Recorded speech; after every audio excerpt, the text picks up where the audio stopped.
नाज़रीन आदाब। मौरख़ा 5 अक्टूबर 2024 मुताबिक यकुम रबीउल सानी 1446 हिजरी के अवधनामा वाइस एडिशन में आपका खैर मकदम है। पेश खिदमत है अवधनामा में शाये खास खबरों की तलखीस। ईरान के सुप्रीम लीडर आयतुल्लाह खामनाई ने एक बयान में इसराइल को मुसलमानों का मुश्तरका दुश्मन करार दिया और फलस्तीन के साथ यमन की भी हिमायत पर जोर दिया। ख्याल है कि खामनाई तेहरान में 5 साल बाद नमाज जुमा के इज्तिमा से खिताब कर रहे थे। अपने खिताब में ईरान के रहबर आला ने कहा कि इसराइल मुसलमानों के हुकूक पामाल कर रहा है और फलस्तीन को अपनी जमीन वापस लेने का हक हासिल है। हिजबुल्लाह के सरबराह हसन नसरुल्लाह की शहादत को एक नाकाबिल सलाफी नुकसान करार देते हुए खामनाई ने अरब दुनिया को इस जंग में ईरान का साथ देने की दावत देते हुए कहा कि इसराइल के अज़ाइम को नाकाम बनाने के लिए तमाम मुसलमान ममालिक को मुत्तहिद होना चाहिए। अवधनामा के साबिक ग्रुप एडिटर उर्दू के मुमताज सहाफ़ी आलिम नकवी गुज़श्ता शब तवील अदालत के बाद लोक नायक जय प्रकाश नारायण अस्पताल दिल्ली में इंतकाल कर गए। उनकी उम्र लगभग 72 साल थी। पसमानदगान में 2 बेटे और 2 बेटियों के साथ बेवा निशात नकवी हैं। आलिम नकवी की पैदाइश 10 अक्टूबर 1952 को लखनऊ में हुई। लखनऊ और अलीगढ़ मुस्लिम यूनिवर्सिटी से तालीमी मराहिल तय करने के बाद सहाफत को उन्होंने अपना दायरे अमल मुंतखब किया। लखनऊ से शाया होने वाले रोजनामा अज़ाइम से अपनी सहाफती जिंदगी शुरू कर बादहू रोजनामा कौमी आवाज दिल्ली से वाबस्ता हुए। फिर 1987-88 में रोजनामा इनकलाब मुंबई में असिस्टेंट एडिटर के तौर पर उनका तकर्रुर हुआ। उर्दू टाइम मुंबई के बाद वो लखनऊ के अवधनामा में ग्रुप एडिटर मुंतखब हुए और तवील मुद्दती खिदमात अंजाम दी। उनके मिजाज में दीनी रुझान कूट कूट कर भरा हुआ था। वो अपने इदारिये और मदामीन में अक्सर व बेशतर कुरान से इस्तिंबात करते थे। आलिम नकवी की लहू चराग, उम्मीद, अजान और अदाब दानिश के नाम से किताबें मंजर आम पर आई। इधर वो काफी दिनों से अलील थे। हर तरह का इलाज किया गया मगर उनकी सेहत रोज बरोज गिरती गई। बिलाखिर गुज़श्ता शब लोक नायक जयप्रकाश नारायण अस्पताल दिल्ली में उन्होंने आखिरी सांस ली। आज बाद नमाज जुमा लखनऊ के मशहूर गुफाना मआब इमाम बाड़ा के कब्रिस्तान में उनके जसद खाकी को सुपुर्द लहद किया गया। इस मौके पर शहर के मुमताज अफराद और अशखास मौजूद थे। नक्सल मुखालिफ ऑपरेशन के दौरान पुलिस के मुताबिक आज एक इनकाउंटर दोपहर 1 बजे शुरू हुआ। नक्सल ऑपरेशन से वापस आने के बाद फोर्स की तरफ से इनकाउंटर के बारे में मुकम्मल मालूमात जारी की जाएंगी। फिलहाल दांतेवाड़ा के एसपी ने बताया कि 36 नक्सलाइट्स अभी तक हलाक हो चुके हैं। एसपी दांतेवाड़ा के मुताबिक फोर्स अपने मामूल की तलाशी मुहिम पर निकली थी। जंगल में तलाशी मुहिम के दौरान फौजियों को जंगल के अंदर नक्सलाइट्स की मौजूदगी की इत्तला मिली। जैसे ही फोर्स आगे बढ़ी कि नक्सलियों ने फायरिंग शुरू कर दी। फौजियों ने भी नक्सलियों को मुंहतोड़ जवाब दिया। दोनों तरफ से वक्फे से फायरिंग होती रही। दांतेवाड़ा के एसपी ने बताया कि इनकाउंटर के मकाम से अभी तक 23 नक्सलियों की लाशें बरामद हो चुकी हैं और हथियारों का बड़ा जखीरा भी बरामद हुआ है। 2 मार्च 2013 को प्रतापगढ़ के कुंडा में एसपी जियाउल हक को कत्ल कर दिया गया था। वो यूपी पुलिस में डीएसपी के ओहदे पर फायज थे। 2 मार्च 2013 की रात तकरीबन 8:15 बजे उन्हें दोहरे कत्ल की इत्तला मिली। मौके पर पहुंचने वाले कुंडा डीएसपी जियाउल हक को पहले लाठियों से बेदर्दी से मारा गया। उसके बाद उन्हें गोली मारकर हलाक कर दिया गया। उनकी लाश प्रधान के घर के पीछे प्लेटफॉर्म पर 3 घंटे तक पड़ी रही। इस मामले में रघुराज प्रताप सिंह को दीगर लोगों के साथ साजिश के मुलजिम के तौर पर नामजद किया गया था। जुमे को लखनऊ की खुसूसी सीबीआई अदालत ने इस मामले में 10 मुलजिमीन को कसूरवार ठहराया। उत्तर प्रदेश के अमेठी में जुमेरात को एक इंतहाई खौफनाक वाकया पेश आ गया।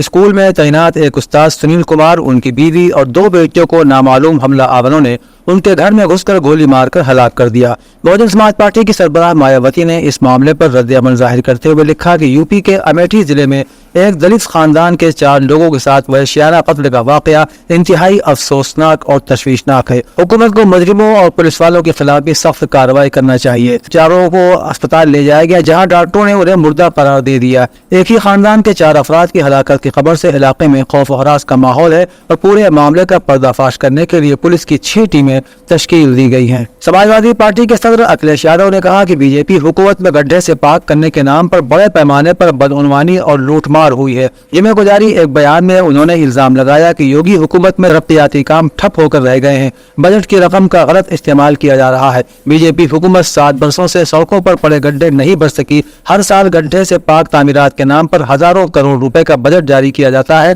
फिर वो आपस में लूटा जाता है। सड़कें जो की तू ही रहती हैं। रियासत में सड़कों पर गड्ढों की वजह से आए दिन हादसात हो रहे हैं। इस हुकूमत में अब तक सड़कों पर गड्ढों की वजह से कई लोग मर भी चुके हैं। उन्होंने कहा कि बीजेपी ने उत्तर प्रदेश को करप्शन का गढ़ बना दिया है। ریاستی کانگریس کے صدر اجے رائے نے جمعے کو ریاست میں اندرا فیلوشپ پروگرام کا آغاز کیا۔ ریاستی کانگریس ہیڈ کوارٹر میں اندرا فیلوشپ پروگرام کا افتتاح کرتے ہوئے انہوں نے کہا کہ اندرا فیلوشپ پروگرام کو شکتی ابھیان کا نام دیا گیا ہے۔ اس پروگرام سے خواتین میں قائدانہ صلاحیتیں پیدا ہوں گی اور نصف آبادی سیاسی میدان میں بااختیار ہو جائے گی۔ اندرا فیلوشپ پروگرام آل انڈیا نیشنل کانگریس کی ایک پہل ہے جسے سابق وزیر اعظم اندرا گاندھی کی یاد میں شروع کیا گیا تاکہ خواتین کو سیاسی میدان میں بااختیار بنایا جا سکے۔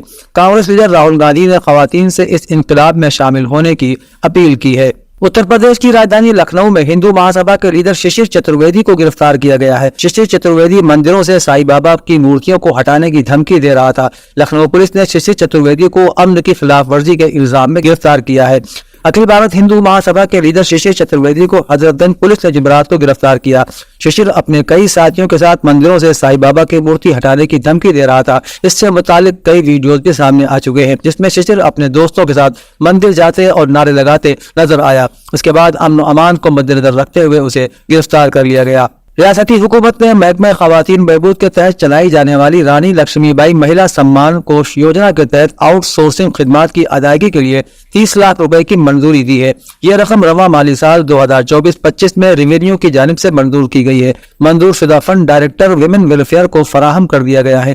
جاری کردہ حکومتی حکم نامے کے مطابق ڈائریکٹر ویمن ویلفیئر اس بات کو یقینی بنائیں گے کہ اس اسکیم کے لیے منظور شدہ رقم صرف اسی اسکیم پر خرچ کی جائے گی۔ اودھ نامہ میں شائع جہانما خبروں کے مطابق شمالی کوریا کے سربراہ کم جونگ ان نے کہا ہے کہ اگر جنوبی کوریا اور اس کے اتحادی امریکہ نے حملہ کیا تو وہ بھی بغیر کسی ہچکچاہٹ کے جوہری ہتھیاروں کے استعمال سے دریغ نہیں کریں گے۔ غیر ملکی خبر رساں ایجنسی AFP کے مطابق شمالی کوریا اور جنوبی کوریا کے درمیان تعلقات کئی دہائیوں سے خراب ہیں۔ رواں ہفتے سیویل نے ایک فوجی پریڈ میں بنکر کو تباہ کرنے والے میزائل کی نمائش کی اور صدر یون سک یول نے کم جونگ ان کو خبردار کیا کہ جوہری ہتھیاروں کے استعمال کا مطلب ہے کہ ان کی خود کی حکومت کا خاتمہ ہو جائے گا۔ ایران کے وزیر خارجہ عباس عراقچی جمعے یعنی 4 اکتوبر کو بیروت پہنچے جہاں وہ لبنانی حکام کے ساتھ اسرائیل اور حزب اللہ کے درمیان جنگ پر بات چیت کریں گے۔ ایران کی جانب سے اسرائیل پر کم از کم 180 میزائل داغے جانے کے 3 دن بعد عراقچی بیروت دورے پر ہے۔ ایران حزب اللہ کا سب سے بڑا حمایتی ہے اور اس نے گزشتہ کئی سالوں سے اس گروپ کو ہتھیار اور اربوں ڈالر فراہم کیے ہیں۔ دوسری جانب اسرائیل نے بیروت کے جنوبی مضافاتی علاقوں میں رات بھر بڑے پیمانے پر فضائی حملے کیے۔ ان حملوں میں لبنان اور شام کے درمیان مرکزی سرحدی گزرگاہ کو تباہ کر دیا گیا جس سے دونوں ممالک کا رابطہ منقطع ہو گیا ہے۔ اسرائیل نے جنوبی لبنان میں لوگوں کو خبردار کیا تھا کہ وہ اقوام متحدہ کے اعلان کردہ بفر زون سے باہر رہیں۔ امریکی صدر جو بائیڈن نے کہا ہے کہ ایران میں تیل کی تنصیبات پر ممکنہ اسرائیلی حملے زیر بحث ہیں، تاہم صدر کے اس بیان کے بعد عالمی منڈی میں تیل کی قیمتوں میں اضافہ دیکھنے میں آیا ہے۔ عالمی منڈی میں تیل کی قیمتوں میں 5% اضافہ ہوا ہے۔ مشرق وسطیٰ میں بڑھتی ہوئی کشیدگی سے تاجر تیل کی سپلائی میں ممکنہ رکاوٹوں کے حوالے سے فکر مند ہے۔ ایسے وقت پر جب امریکہ میں 5 نومبر کو صدارتی انتخابات ہونے جا رہے ہیں، تیل کی قیمتوں میں اضافہ ڈیموکریٹک امیدوار کملا ہیرس کے لیے نقصان دہ ثابت ہو سکتی ہے۔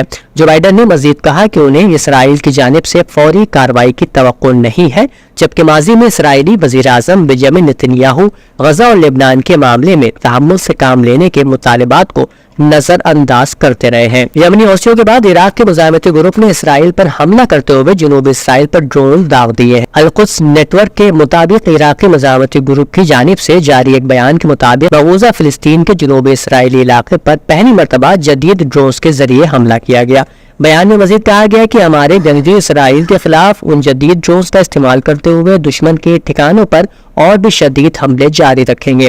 اس سے قبل حوثیوں نے تل ابیب میں فوجی تنصیبات پر ڈرون حملے کیے تھے، جس کے بعد شیلٹرز کی طرف بھاگنے والے متعدد اسرائیلی بھی زخمی ہو گئے تھے۔ اقوام متحدہ نے سیکریٹری جنرل انٹونیو گوتریس کے اسرائیل میں داخلے پر پابندی کو سیاسی عمل قرار دیا ہے۔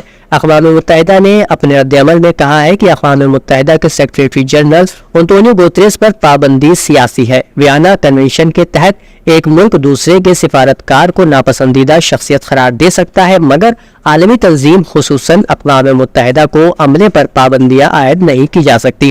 वाज़ेह रहे कि इसराइल ने गुज़िश्ता दिनों अक़वाम मुत्तहिदा के सेक्रेटरी जनरल एंटोनियो गुतेरेस को नापसंदीदा शख्सियत करार देते हुए उनके मुल्क में दाखिल होने पर पाबंदी लगा दी थी। अवधनामा में शाये खबरें और मज़ामीन को मुकम्मल तौर पर पढ़ने के लिए www.awadnama.com पर